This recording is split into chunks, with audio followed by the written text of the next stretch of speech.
axon ni dia akan transmit elektrik, betul tak? Electrical impulse. Okay, axon akan transmit electrical impulse, and selain dekat axon, kat mana lagi electrical impulse digunakan? Kita dah cover sebelum ni, kat mana? Cuba teka. Kat mana? Dekat electrical impulse, selain dekat axon, kat mana kita pakai? Dalam organ? Jantung. Yes, dalam organ jantung kan, in heart. So electrical impulse is generated at SA node. So kat situ kita nampak ada yang produce electric, which is pacemaker or SA node. However, dalam neuron ni dia tak ada pacemaker, dia tak ada SA node. So siapa yang akan generate the electrical kat situ yang menyebabkan dia boleh transmit impulse? Okay, so dia tak ada SA node, dia tak ada pacemaker. So apa yang contribute to the electrical impulse dalam axon, dalam neuron dan particular axon kita nak fokus ni is because of, kat sini dalam diagram kanan ni saya tunjuk, because of the concentration of ions. Okay, concentration of ion, and then dia disebabkan oleh unequal concentration of ion. Unequal concentration of ions. So kat sinilah dia akan create, dipanggil membrane potential. Okay, membrane potential ni dia basically dia macam electric impulse, tapi kita fokus on perkataan membrane potential. So membrane potential maksudnya kat situ dia ada charge. The membrane of axon ada charge.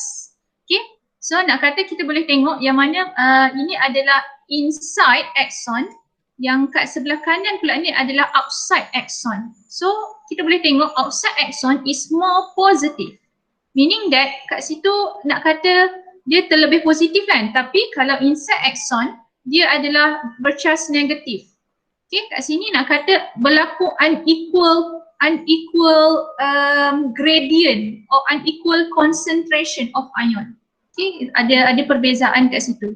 Okay, so itulah yang akan create electrical impulse, dan yang mana kita tak sebutlah sepanjang masa electrical impulse, kita akan panggil dia sebagai membrane potential, meaning that the membrane of axon having charge, dia ada charge. Okay, kita akan tengok nanti depan ni detail. Okay, then kita proceed. Okay, kita tengok ya, yang mana tadi saya sebut pasal membrane potential. Membrane potential, and the membrane potential dia akan menyebabkan, tengok ya, membrane potential dia menyebabkan ada charge dekat membrane tu, dan yang kita nak kata this is because of the unequal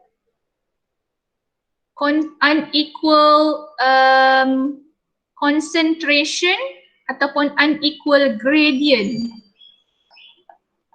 of ions. Okay, ions yang terlibat ni banyaklah, antaranya Ka plus ion and Na plus ataupun sodium ion. Okay, potassium and sodium ion. Ini adalah utama sangat yang kita nak guna.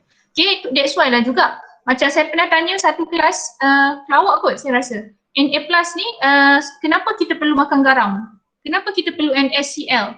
Kenapa kalau dalam urine formation, ingat lagi tak, dalam urine formation NaCl dia reabsorb. Dia boleh reabsorb passively dekat thin segment, dan dekat thick segment NaCl actively reabsorb by active transport kan, dia masuk pula. Kenapa kita nak sangat NaCl? Sebab apa? Antaranya adalah kat sini, sodium ni nak digunakan sebab dia involve dalam transmission of impulse, dia involve. Itulah dia. Okay, then kita tengok ya, membrane potential ni untuk axon kita ada dalam dua keadaan. Pertama adalah resting potential, yang kedua adalah action potential. Okay, so membrane potential ni nak kata dia punya general, tapi dia ada dalam keadaan unequal concentration tu, dia ada dalam dua keadaan. Okay, yang pertama adalah kita panggil resting potential, meaning that ketika ini no stimulus, tak ada stimulus yang sampai dan tak ada impulse. Okay, tak ada impulse transmission. So nak kata neuron ketika ni dalam keadaan rehat, dia berehat. So berehat tu kita ada nama dia dipanggil polarized stage. Polarized stage. Sama je lah dengan resting potential, dua-dua tu benda yang sama sahaja sebenarnya. Okay, and then yang kedua adalah dalam keadaan action potential. Okay, dalam keadaan action potential ni kita nak kata ketika ini ada stimulus arrive and then ada transmission of impulse. Ada impulse transmission. So, okay, keadaan tu kita ada nama dia punya scientific lebih nak kata nama sains dia adalah depolarized stage. Okay, depolarized stage. Itu nanti kita akan tengok word-word ni dalam graf. Okay, dalam graf tu nak kata kita akan tengok ada nama-nama ni kita akan pakai. Okay, so kat sini kita fokus on axon. Okay, axon membrane. Okay, kawasan yang kita fokus on kawasan yang expose ni. Yang mana kat sini lah berlaku transmission of impulse. Okay, alright. Kita tengok pula next. Types of ions channel. Okay, so far saya harap boleh follow. Kalau you guys tak clear, saya nak you guys tandakan dalam buku. Okay miss, yang ni saya kurang clear dan nak kata awak ada 2 minggu lagi. So nak kata yang mana sekarang ni sampai akhir lepas ni, yang mana kurang clear, make sure you guys tandakan. Jangan buang masa dengan tak tahu apa yang korang tak tahu. Okay, make sure you guys tahu yang tak tahu tu supaya boleh cover balik. Okay, boleh tanya, boleh study balik. Okay, then kita akan tengok lah types of ion channel. Okay, types of ion channel ni dia adalah channel. Channel ni kat mana terletaknya? Dekat sini. Membrane of axon ni adalah membrane of axon. Okay, membrane of axon. Okay, membrane of axon ni dia ada banyak channel, dia ada beberapa jenis channel.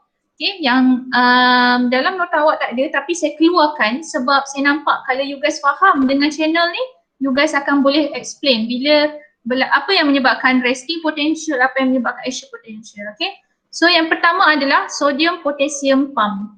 Okay, sodium potassium pump. Okay, faham betul-betul perkataan pump. Pump kat sini bermaksud dia adalah active transport. Dia akan undergo active transport. So, bila dia undergo active transport, maksudnya dia akan against concentration. Meaning that from low concentration to higher concentration. Itulah dia. Ingat ya, istilah dia sebab nanti you guys kena tahu arrow dia nak tulis masuk dalam ke keluar. Okay, macam mana nak tahu? Pertama sekali you guys kena tahu nama dia. Active transport lah dia. Okay, it is pump, active transport. Okay, so apa yang terlibat adalah ni nama dia, sodium potassium pump. So the same pump ataupun the same channel akan transport sodium and akan transport potassium. So dia akan share the same one. Okay, contohnya kat sini saya labelkan terus warna kuning ni. Warna kuning ni. So awak boleh nampak warna kuning ni yang mana dia akan transport dua jenis, yang mana yang mana sodium. Okay, ini adalah K+. Okay, yang bulat-bulat ni adalah Na+.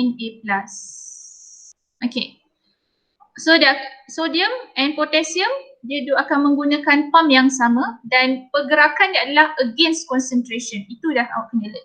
And then yang kedua adalah non-voltage gated channel. Non-voltage gated channel ni dia yang ni adalah warna yang ni dia ada dua, potassium channel and sodium channel. Okay, kali ni awak nak tahu dia adalah, yang awak lihat adalah perkataan non-voltage. Meaning that channel ni dia akan boleh berfungsi tanpa voltage.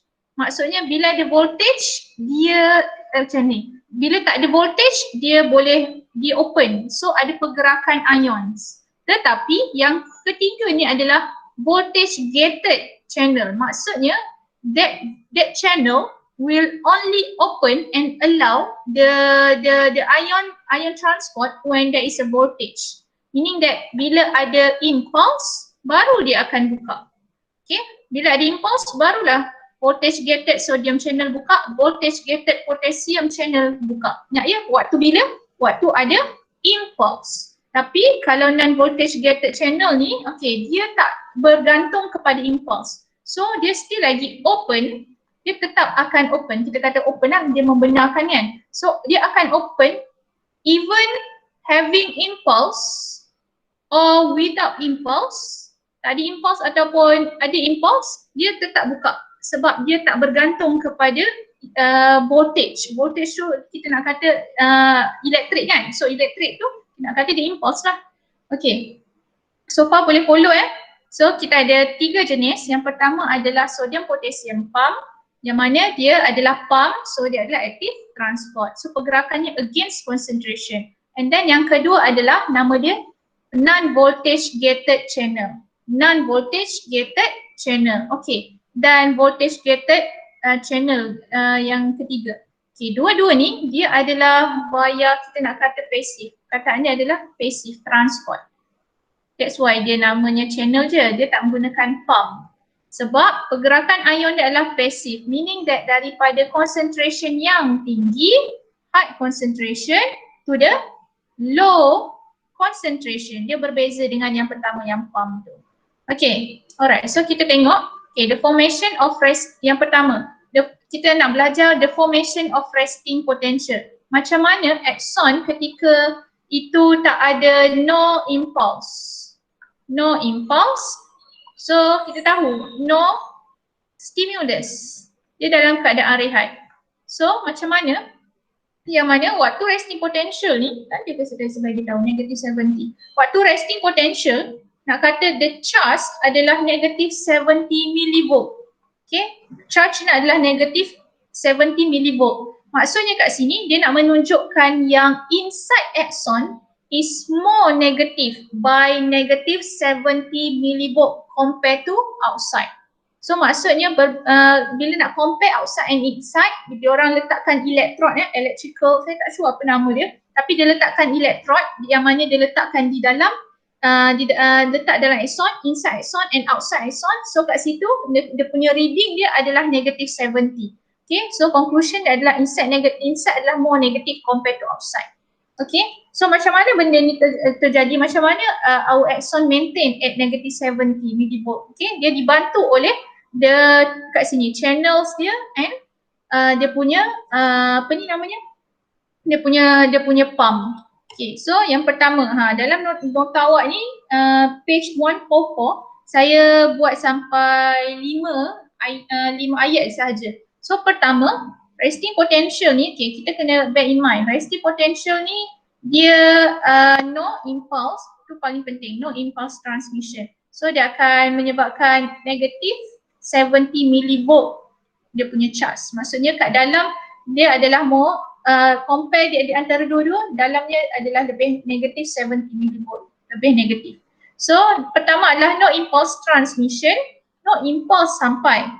Okay, and then apa yang kedua adalah ketika ini, tengok ya, potassium ion inside the axon is higher while sodium ion outside the axon is higher.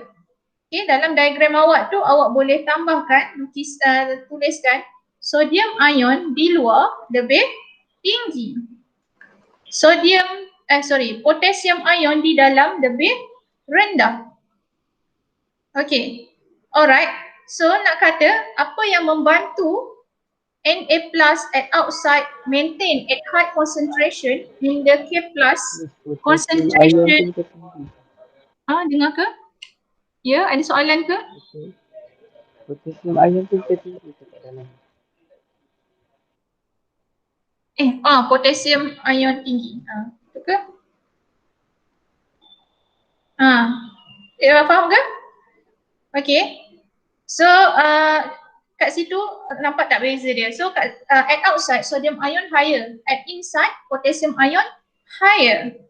Okay, so number 3, the concentration of nombor 2 tadi tu, kat luar lebih concentration of ion tinggi, kat dalam concentration of potassium rendah, is maintained by ni pump tadi ni, by sodium potassium pump. So apa dia akan buat adalah 3 sodium ion pump out and 2 potassium ion pump in. Okay, maksudnya kat sini 3 potassium ion kat dalam muka awak ni pump out. Okay,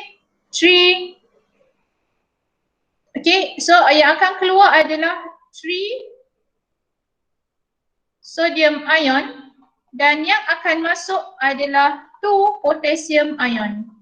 Ni nombor 3 ni saya refer kepada sini. Ni adalah nombor 3. Okay, Miss, bukan ke K plus banyak kat dalam, tapi kenapa dapat balik? Kenapa masih lagi dapat? Okay, inilah yang dipanggil sebagai dia nak maintainkan banyak kat dalam. So that's why dia masuk. So dia akan against concentration. So K plus ni daripada kat luar ni K plus rendah. K plus kat dalam tinggi. So daripada tinggi dan daripada rendah kat luar dia masuk ke dalam axon yang tinggi concentration. So kat situ the against concentration, that's why kita kata sodium potassium pump. So it is by active transport against concentration. Ingat ya, 3 keluar, 2 masuk. Itulah dia. 3 sodium keluar, 2 sodium masuk, 3 sodium keluar, 2 potassium masuk. Okay, then yang keempat adalah at the same time the diffusion of K plus and Na plus occurs. Okay, at the same time diffusion of Na plus and K plus occurs. Okay, kat sini adalah warna purple kat sini. Okay, warna purple kat sini kita you guys kena tengok ya, apa warna purple pekat ni adalah potassium channel. Purple ni potassium channel. So awak boleh conclude kan potassium channel lebih banyak daripada sodium channel. So sodium channel adalah purple cair ni, okay.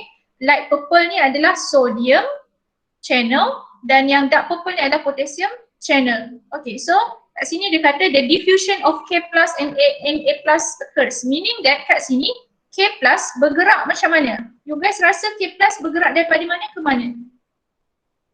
High concentration to Low concentration. So daripada luar ke dalam atau dalam keluar? Sebab dia adalah diffusion. So pergerakan K plus macam mana?